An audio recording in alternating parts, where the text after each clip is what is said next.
What's going on, guys? Welcome back to my channel. This is the video you enjoy watching every couple of weeks, and that is the Never Seen It series. This is where I give you my thoughts and opinions about movies I've never seen before in my entire life. Do I love them?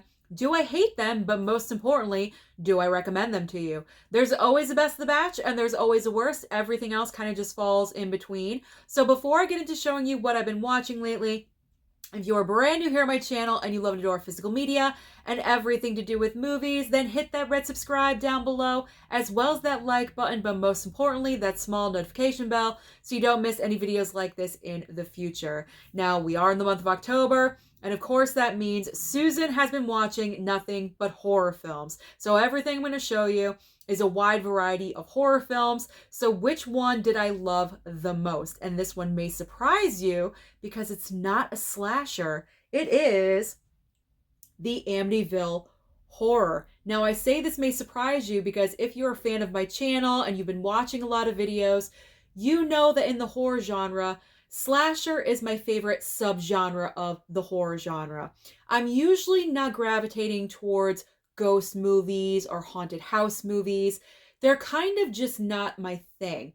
But the Amityville Horror, I kind of opened up my mind to this one. I really wanted to pick this one up because the physical media on this slipcover looks amazing. I picked this one up from Vinegar Syndrome. I'm not sure if this one is still available with the slipcover. If it is, I really recommend that you pick it up because it is awesome looking.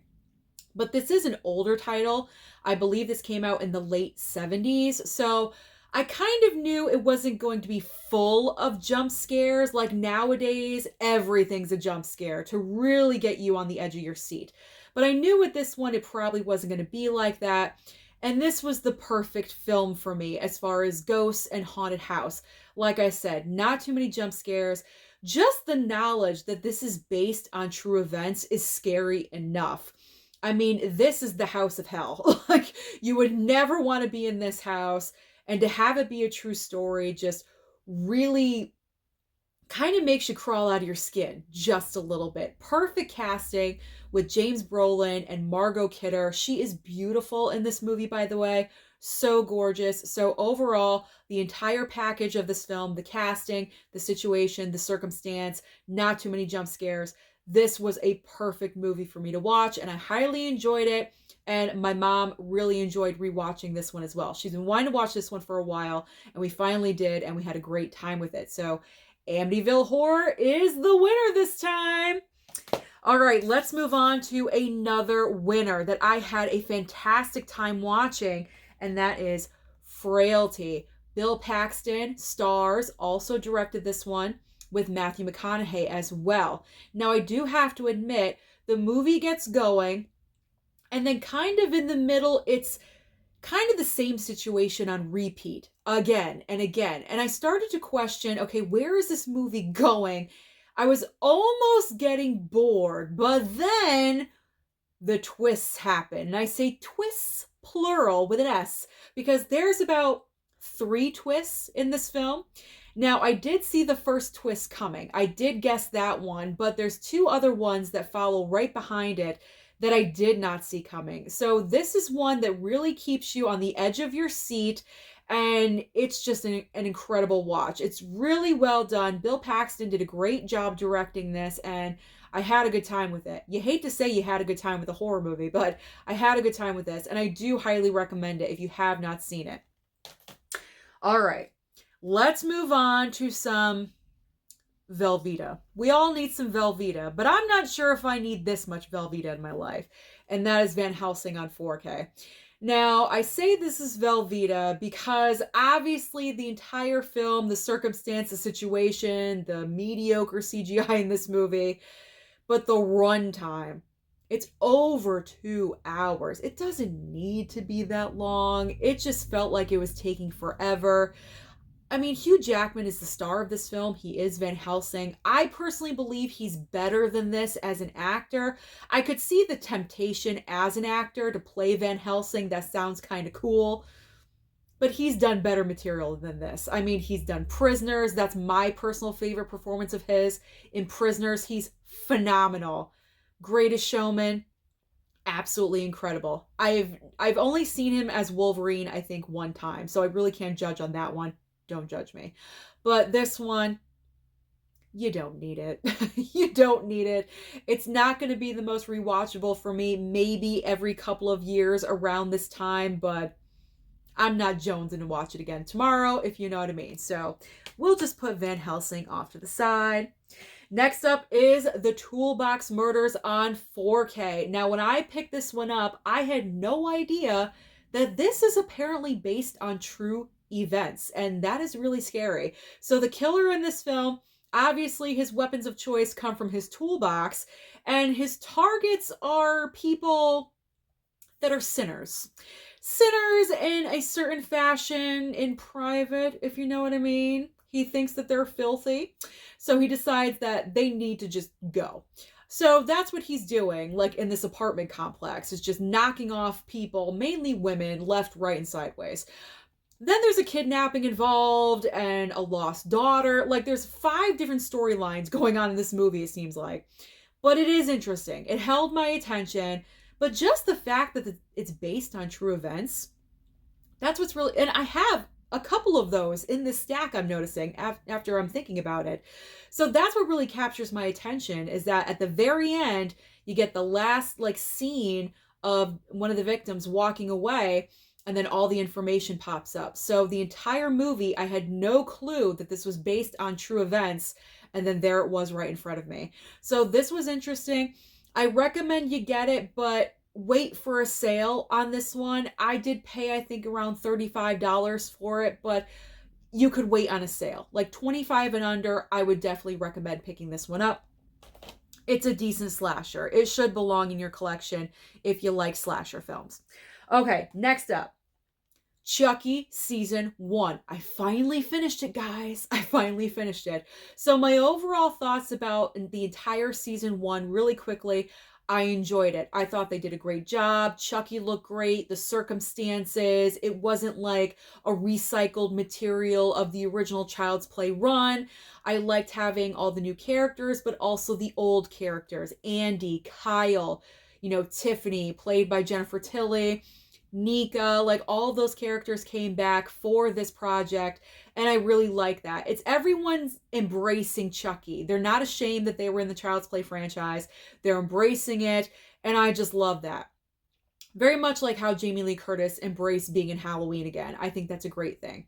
Where this one lacked, though, was the finale for me. I just felt like the final episode didn't really get there. Like, your last episode should really be the crescendo. This is it. Like, everything is on the line for the finale, and for me, it just didn't quite get there. Now, granted, throughout the entire run of the first season, they were killing a lot of people. Left, right, sideways. A lot of people died in this series, but I felt like for the finale, not enough happened. So I was a little underwhelmed with that one episode, but overall I enjoyed it, and I'm looking forward to diving into Season 2.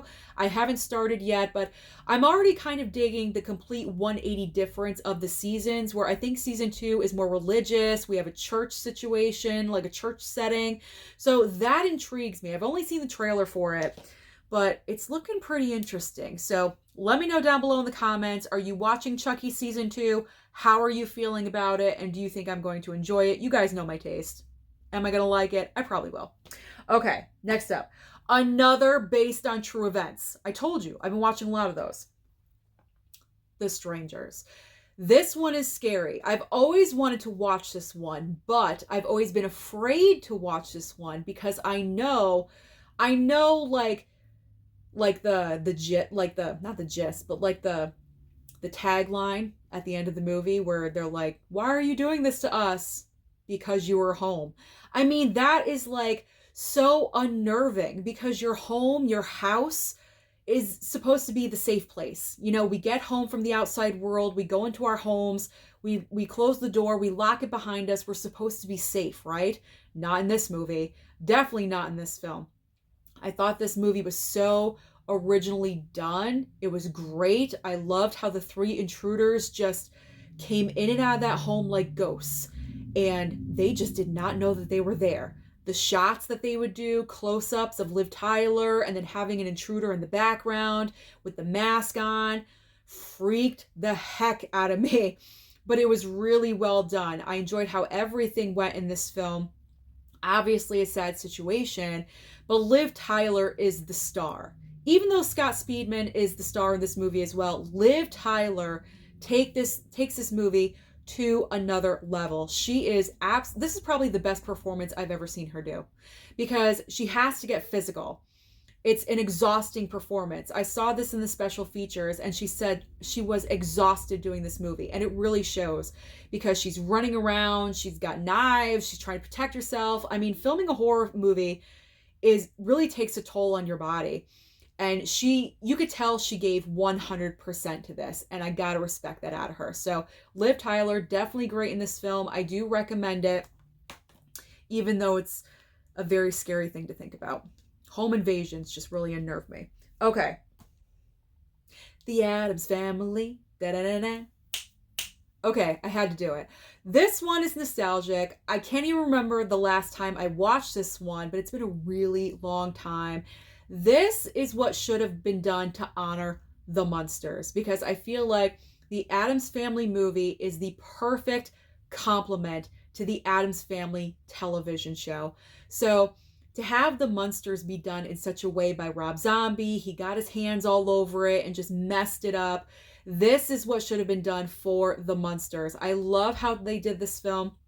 I'm not like the biggest fan of the sequel. That's obviously a cash grab. But this original movie, I mean, Angelica Houston and Raul Julia are the perfect Morticia and Gomez. The entire cast is amazing. Christina Ricci as Wednesday, I absolutely love and adore. I think she's fantastic. I just love the casting all around in this film. I think it was great. It's a great 4K transfer. And it was wonderful to revisit this one, especially with my mom and dad, because they'd never seen it before.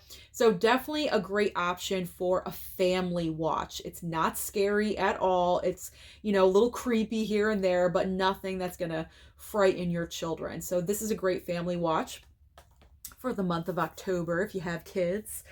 All right, let's move on to a so-so movie, because they all can't be great, right? So we're kind of like winding down in the pile here. We got a werewolf movie called Bad Moon. Now, I think I picked this up during... Is this a Scream Factory? Yep, it's a Scream Factory. So I picked this up during a Scream Factory sale. Total blind buy. Really cheap. I think it was like $8.99 or something like that. I wanted to watch a movie one night that was really quick. And this one is 79 minutes. And I thought, perfect, I'll watch Bad Moon. Definitely not the best werewolf. Now, I'm not the biggest werewolf movie fan, I got to admit. American Werewolf in London is like all-time classic. Ginger Snaps is good. I enjoy that one. But this one is just a very basic werewolf film. You have a mother and a son and a dog. Don't worry, I'm mentioning the dog for a reason. And the mother of this film has this brother. He's bitten by a werewolf, so obviously he turns into one. He ends up moving onto her property in his really janky trailer, and she starts to become suspicious about him. He's always going on these runs at nighttime, like really weird late at night. And he's like taunting the family dog all the time, and it's just weird. It's very basic. There's nothing overly great about this movie. The script is basic. Everything's basic about this film. And I mean, it ends on a predictable note. Like, there's really nothing outstanding about it. So don't waste your money on Bad Moon. There's other titles out there that you definitely could pick up. You can bypass this one. It's not worth it. All right. More Velveeta cheese, but in a good way, because I actually like this one. Tales from the Crypt. Bordello of Blood. I remember watching this when I was younger on HBO. I think I was like, I want to say like 14 or 15 or something. And I think that's the last time I watched it. Now, I did not pick up this title. A subscriber sent it to me. And when I opened it, I was actually excited to watch this one because I hadn't seen it in a super long time. And what I mean by cheesy Velveeta goodness with this one, as opposed to, what was the other? Oh, Van Helsing was like the bad Velveeta cheese. This is the good Velveeta cheese. You got Dennis Miller as your lead, and he's like cracking jokes left, right, and sideways that were always making me laugh. Corey Feldman is in this movie. He turns into a vampire, which is hilarious. You have all these outlandish circumstances. It's just fun. So yeah, I recommend watching this one any day of the week. Why not? If you want something cheesy, you don't want to think too hard about anything, and you like vampires, go for that one. All right, we got some Wes Craven now. I've been watching some Wes Craven. The Last House on the Left, Arrow title. Now, I've always known I've wanted to watch this film, but I've been hesitant because I had heard things about it.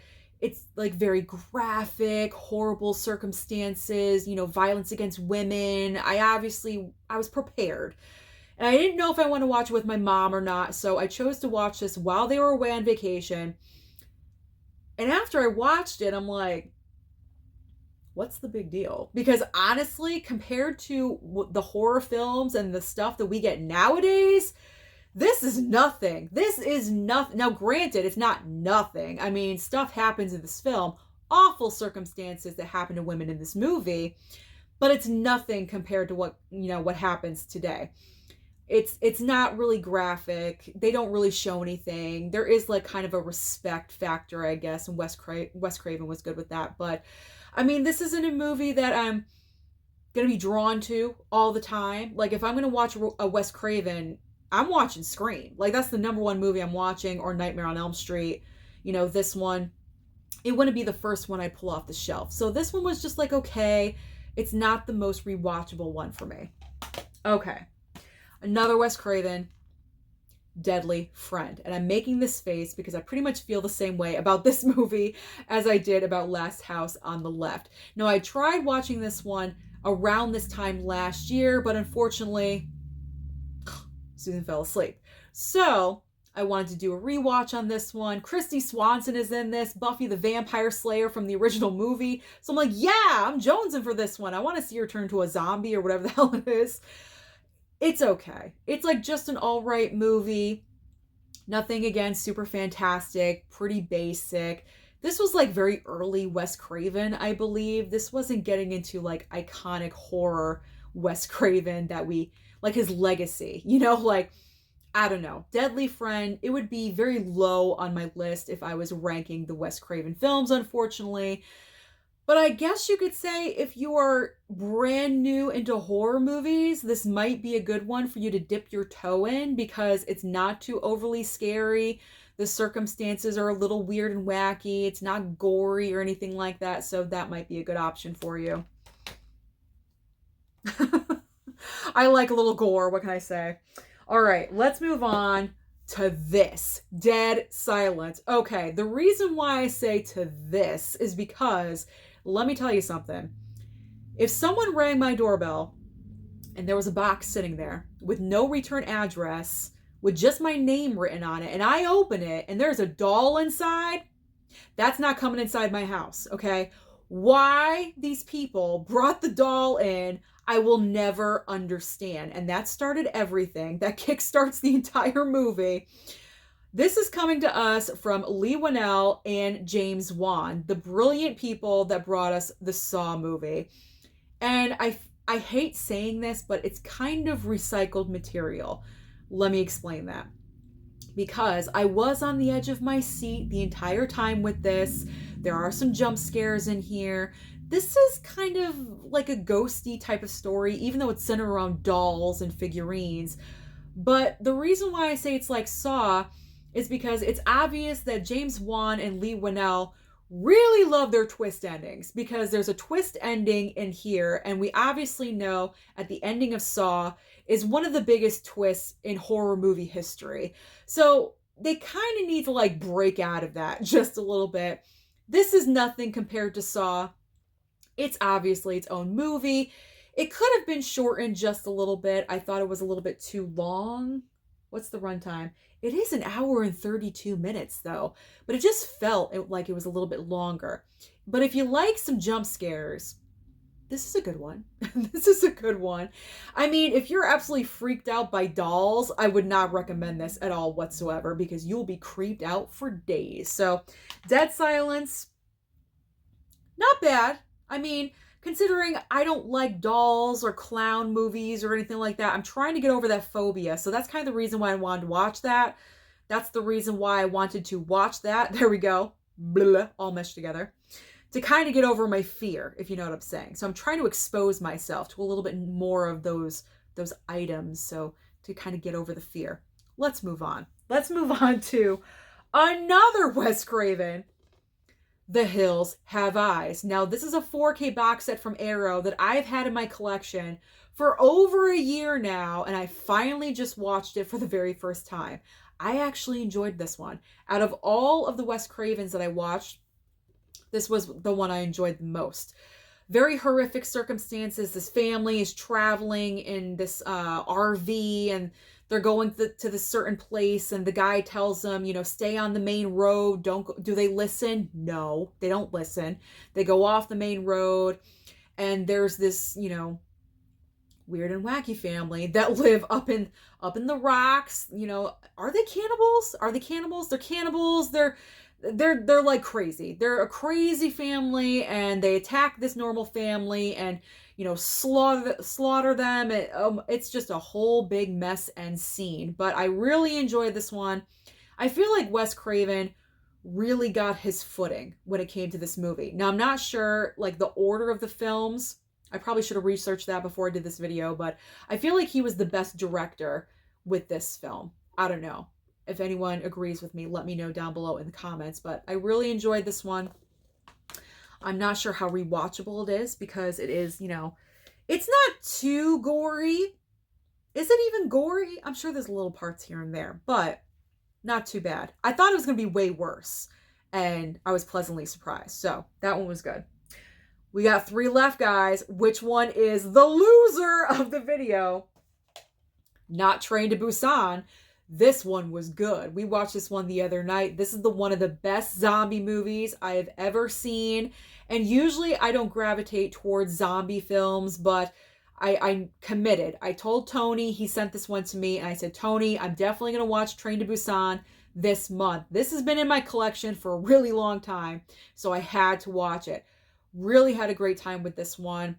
Enjoyed this version of the zombies. I know, like, there's kind of like the zombie blueprint, like they all look the same, they all like act the same, but there was little differences here and there. Like they didn't know how to work a door. Like you could just shut the door, and they didn't know how to open it. So the zombies were just dumb and stupid, but really, really enjoyed this one. And I'm not sure if I'm going to get to Peninsula, which is the sequel. It is on the list though, but I'm not sure if I'm going to get to it, but I will. So enjoyed this one. Really like the steelbook. Thank you, Tony, for sending it my way. Okay. Pet Sematary. Finally watched Pet Sematary. My mom has been wanting to watch this one for a really long time. Finally got to it. Can I just say, the dad in this movie, I just want to smack like 3 times. Because why in the world? Okay, you bury your cat. It comes back. You realize he's a little demon. His eyes are glowing in a way that he should not have them glowing. Why would you bury your child in the same way and then you bury your wife? Like, don't you realize nothing good is coming out of burying something that's dead and it comes back to life to kill you? I know you have grief. I completely understand that. Okay, listen. How would you explain your son coming back from the dead? They had a funeral, like the whole town was there and like all the relatives were there. How do you explain that? They know your kid went into the ground and then over the weekend he's back and he's fine. Like, how would you explain that to everyone? Like, that just boggles my mind. This dad was crazy. But overall, I enjoyed the movie. It kind of took a little bit longer than I expected to get to that point. There was a lot of build-up and a lot of backstory, but I didn't mind it. I thought it was really well done, and that's because Stephen King wrote the screenplay himself, so obviously he knew how he wanted it done, and I thought he did a great job with it, and the movie turned out great, so I enjoyed it. So now I have to watch the remake or the reboot, whatever it is, and kind of compare the two and, see what the flaws are, if you know what I mean. But I enjoyed it for what it was. But that dad, you just want to... And at the end, why would you have a knife on the kitchen table when your zombie wife is walking in the door? Anyway, all right.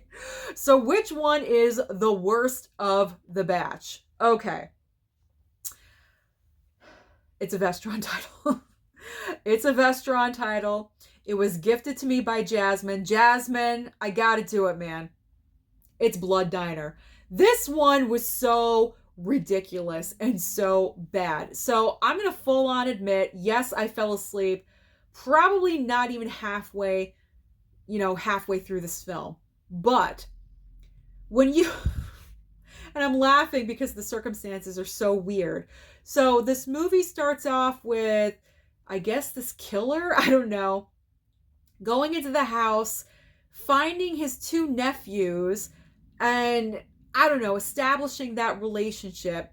Fast forward, these two nephews are grown up. They own the diner, so they own the Blood Diner.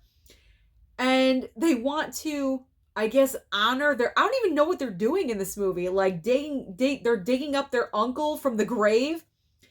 They take out his brain. Would that even still be there all these years later? I'm not even really sure.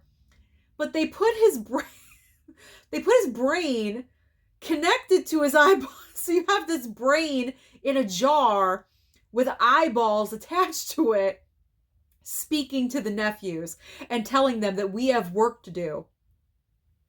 What? Like, the sight of the brain and the eyeballs, that alone was just freaking crazy and weird. And when it got to that point, I was with it for a little bit, and then I just zoned out and checked out of this movie. So because of that reason, the complete ridiculousness of a talking brain with eyeballs in a jar, I gotta go with this one as the worst. It's a great slipcover, though. Great, fantastic slipcover. But this movie was just so freaking weird. It's gotta be in the worst. So you know what happens. I'm just gonna do this. It's the worst of the batch. So that is what I've been watching lately. Let me know down below what you've been watching lately. Don't forget to like and subscribe before you leave, and I'll see you next time.